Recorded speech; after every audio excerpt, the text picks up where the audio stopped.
ఒక బరువైన బాధ్యతని ముఖ్యమంత్రి గారు నేరు పరిపూర్ణ విశ్వాసం నమ్మకంతో కవ్వెంపల్లి సత్యనారాయణ గారి భుజాల మీద పెట్టినాం. కారణం ఎస్సీ డిపార్ట్మెంట్ పిసిసిలో ఒక ముఖ్య భాగంగా బలోపేతం కావాలి కాబట్టి ఒక శాసనసభ్యుడికి అందులోనూ రాజకీయ అనుభవం ఉన్నటువంటి సత్యనారాయణకి ఇస్తే బాగుంటుంది అని ముఖ్యమంత్రి గారు నేను మీనాక్షి గారు తలచి వారిని పిలిచి ఒప్పించి ఈ బాధ్యతను వారికి ఇవ్వడం జరిగింది. మిత్రులరా, కాంగ్రెస్ పార్టీ పునాదుల్లోనే దళిత వాదం ఉంది.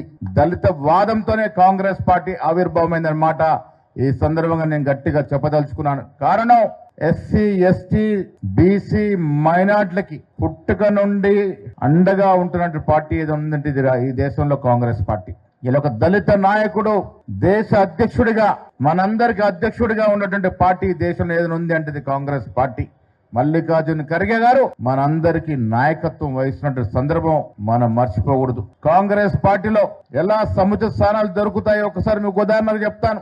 రెడ్డి బిడ్డ అయినట్టు రేవంత్ రెడ్డి ముఖ్యమంత్రి అవుతే బీసీ అయినట్టు నాకు పిసిసి అధ్యక్షుడు ఇచ్చారు.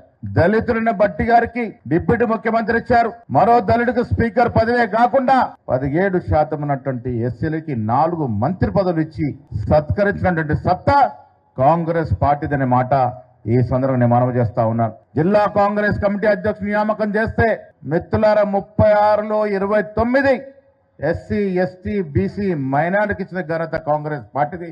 దాంట్లో 4 ఎస్సీలకు డీసీసీ అధ్యక్షుడిగా చేసిన ఘనత కూడా కాంగ్రెస్ పార్టీది. పిసిసి ఉపాధ్యక్షులు 5, ప్రధాన కార్యదర్శులు 9 మందికి ఇచ్చి దళిత పక్షపాతి కాంగ్రెస్ పార్టీ అనే మాట ప్రజలకు తెలియజేసిన సందర్భం.